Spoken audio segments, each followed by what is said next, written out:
Hey folks, welcome to Set Apart Homestead. This is Travis here at the Prepared Homestead. Before we get started, if you guys would like to click the like button on this video, at least as you're watching it, I would sure appreciate it. Go ahead and subscribe to the channel. I always put links down below in the description, so go ahead and check those out. It's different ways to connect with me here at the show. I'm on several different medias. And I also produce videos on other websites, so if you'd like to check out some of those, like I said, there's some links in the description that you can go to and kind of find those things out. So yes, I know, today is another video talking about the coronavirus. Today is a little bit different take though, not so much on the virus itself, but what is going to happen with all this? So, down the road, once it hits here, what's the world going to look like afterwards? And while I don't have all the answers to that, there are some interesting things out there if you start kind of looking around and putting pieces together, because that's really how things work in the world. It's never just the one and only story that tells the story. There's always several different ones that may seem like they're not connected, but a lot of times that they are.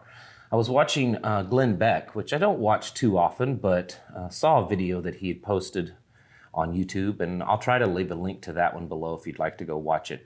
And he points out some really interesting things when it comes to how China is dealing with this and what is going on in China.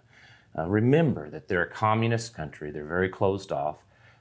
They have repeatedly falsified documents in the past. One interesting thing to point out is look at their cases of seasonal flu compared to us here in the United States, of how many we say get the seasonal flu compared to their numbers. And their numbers are a small fraction compared to ours, which probably are not accurate, right? Same thing happened back during the SARS outbreak. They reported a lot of incorrect numbers on purpose.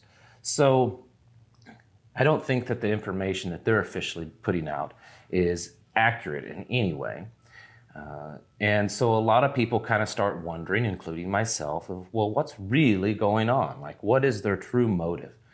Did China really release this on purpose? Was this accidentally released, this virus? I don't believe in my heart that can believe that this virus was just created out of nature, that this is just a happening of nature. I think it's quite, quite certain in my mind that this was something that was created in a lab, weaponized most likely and released. But was it released on purpose or was it released on accident?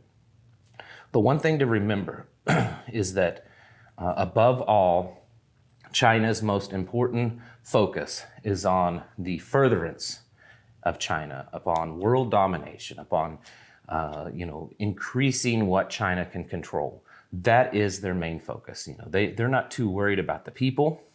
They're not too worried about anything else. It's just increasing China. So, going off of that, what is the big deal that it's going on over there that's causing them to do the things that apparently they are doing? I mean, would they go to all this trouble over 1,000 deaths or 1,300 or 1,500 deaths? There have been far more deaths from the seasonal flu here in the United States during the same time period that this virus has been going on in China. Why would they be going to the great lengths that they are? One could say, well, it's, they're trying to put on this show and trying to make it look like it's serious because, they have something else up their sleeve. But here's the thing. What they're doing is hurting their own economy. And it seems to me very difficult to accept that they would be doing this to hurt their own economy if there was nothing really happening. There have been some articles that's come out, some people talking about this, including Glenn Beck on that video, where there's a lot of businesses here in the United States that are saying, they've got enough supplies that they get from China to last them through March, maybe April. And then after that, if they don't start getting new equipment, new parts, new whatever, they're going to start running out.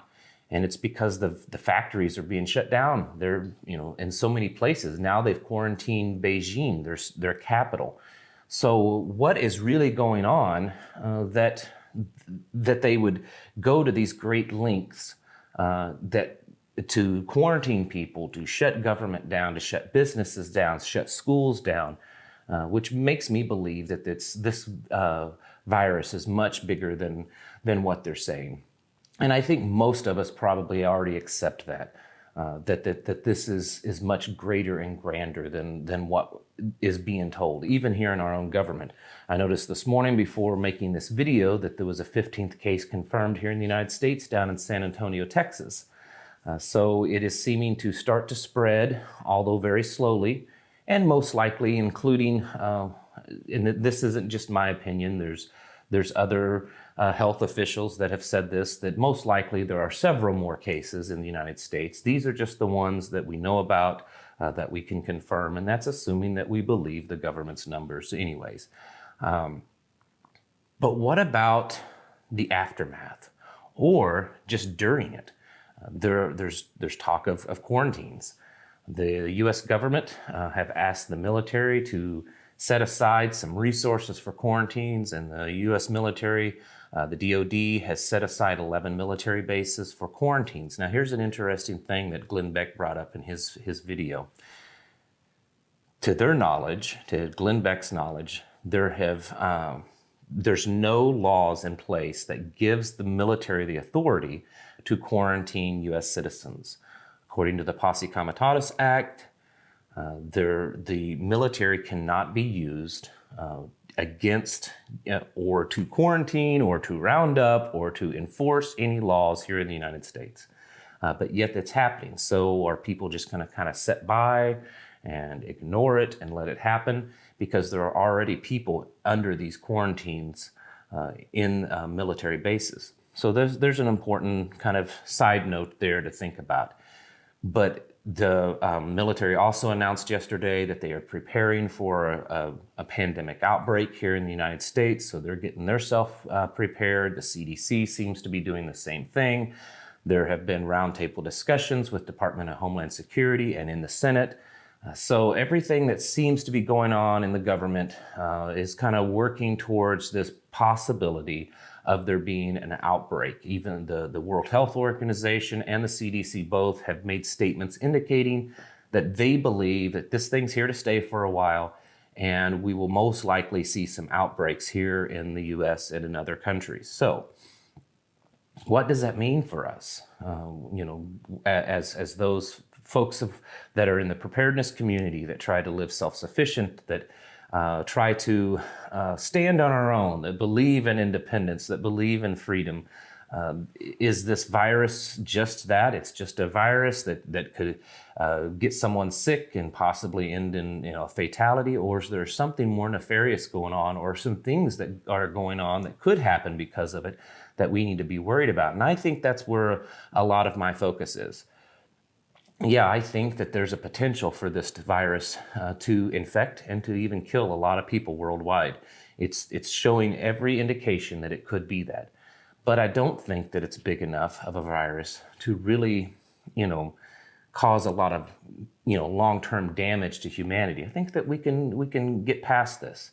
Look at the Spanish flu. I mean, it didn't wipe out humans 100 and some odd years ago, but there's more to it that we need to worry about. And that's the panic, number one, and I've mentioned that several times on this channel. The panic of the people. They start, going crazy. They see that, this thing's real, it's really happening, and maybe they start running to grocery stores, they start flooding hospitals, businesses start shutting down because people refuse to go to work. There's a lot of things right there that could be very dangerous for many of us. And so that's where the whole prepping comes in, being ready for that, being ready for the possibility of the panic because of a pandemic. Not necessarily that a lot of people could even get it. There could be, but there may not be. The panic is the thing that a lot of people have to really worry about because that alone can cause a lot of harm. So that's one aspect of it. But here's another aspect, and this is something that I admit kind of goes out there on the limb of conspiracies. But what do we have to worry about in the long term of our government and other governments doing to, come to the rescue and to help us to get over this and to pull things together and the continuance of of society and the continuance of government and things like that. And I don't think it's just as simple as the, potential for harm from vaccines that they might, there's a lot of people talking about, well, they come up with this vaccine. Well, what's going to be in that vaccine? And that's something to look at. But look at it this way. Another YouTube channel and I were talking about this, and I'll leave a link to him down below. His name's Bug Out Bubba. That's his YouTube channel. He's a really good guy. I like watching his stuff. And we were talking about this, in a comment. What about kind of this being the gateway to some type of one world government? I think that there is a potential for that. There's a potential, if you look at the things that's happened in the last few years, the increased development of things like AI, of nanobot technology, of facial recognition, more and more, automation, less need for humans in workplaces. I even saw an article a couple of weeks ago about a big, not fast food, but a gas station chain looking into the possibility of having humanless gas station convenience stores where you go in and you purchase products and there's no one actually working. It's all automated. So there's a big push for that. But what is needed for you and I to get to the point that we truly accept it, not just accept it, but want it, and we run to the government and we say, we need this type of, control. We need these things to make our lives better. Well, if there's a virus going around and that people are giving it to each other and everyone's terrified of that, then wouldn't you feel safer going into a place that's run by robots? Wouldn't you feel safer not exchanging currency with each other and just using digital currency?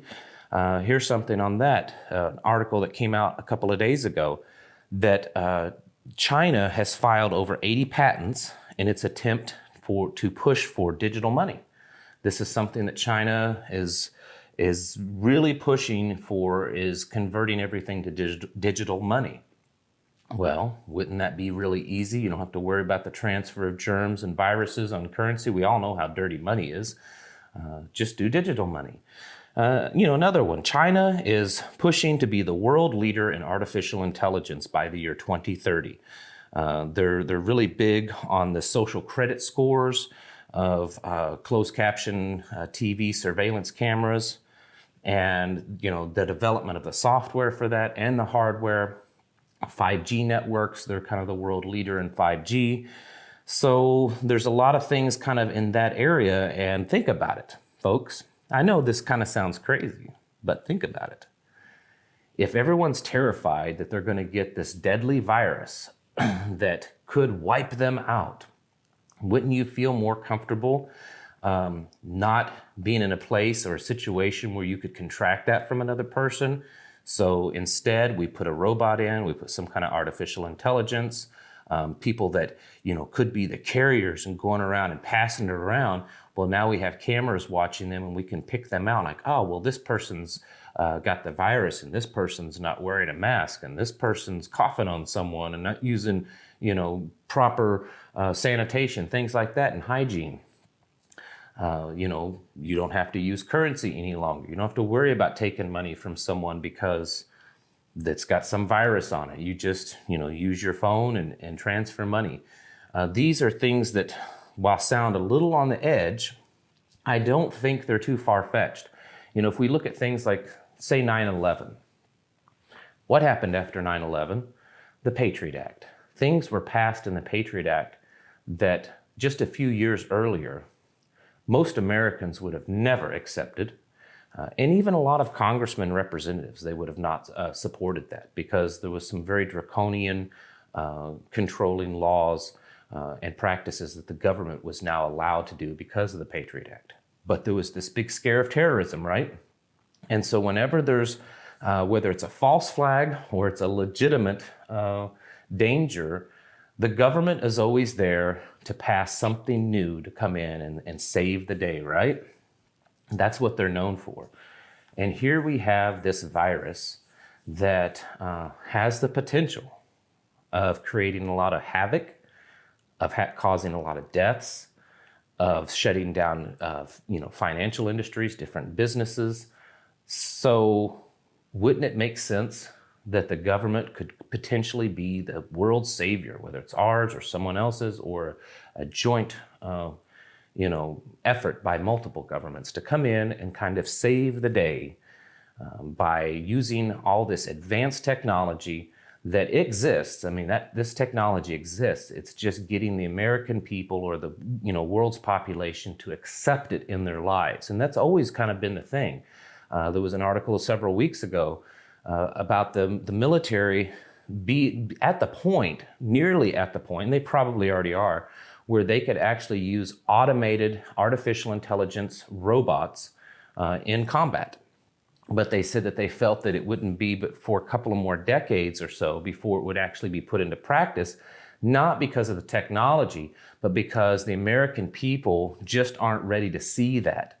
And so they had to work on, getting the American people to accept that. And that's been a lot of the problems with a lot of these very advanced technologies that have the potential of controlling us, that have the potential of taking away rights, and have the potential of drastically changing our society, is that the average person just isn't fully accepting of that. Look at automated cars. A lot of people they're just not ready to accept that. They want to be able to control where they're going. Well, this virus could potentially be that thing that changes a lot of the sentiment, that changes the kind of the feelings of the general population, that, yeah, we need to have some of these, technologies that are sterile, free from viruses, that would limit or prevent us coming in contact with the virus from each other. And I know that some of these theories here are kind of on edge, but I think that there's some potential there. And I think it'll be interesting as this thing progresses to see the things that might pop up in the news that could lead us that direction. So what does that mean for you and I? Well, for starters, like I said, there's such a high potential for real panic because of this virus. I'm still pushing a lot that you and I need to get ourselves more prepared. Prepared for a breakdown of the supply chain. There's already talk of that. I talked yesterday or the other day about pharmaceuticals, that 90% of them come from China. Food supplies, things like that we need to be prepared for that. And being able to take care of ourselves medically, because our health system could be overwhelmed. We need to be working to the point that we're more self-sufficient, because the less we're dependent upon systems, government, utilities, food systems, healthcare systems, the more we're capable of taking care of ourselves. And we could potentially be seeing the dawning of a new age of humanity, to where, all those little sci-fi movies and, apocalyptic movies that end where, there's this dominant central government that uses technology to take over. We could potentially be seeing that just with this virus. Now, I'm not saying that's the case. It is just a theory that I'm throwing out there, and I'd encourage you to comment. I know it sounds crazy, and I'm okay for you guys calling me crazy. I'm not saying that I necessarily believe it. It's just a theory that I could see having some potential. So let me know what you think, and let's see what we find in the comments below after this video, because I know it's kind of out there and very conspiracy minded, but I think sometimes, if nothing else, it's entertaining to do this. I'm not the type that really gets obsessed with it and takes it all to heart, at least not until I start seeing some evidence. And there are some articles that kind of would lead the way towards this theory. All right. Thank you all for watching, and I'll catch you in the next video.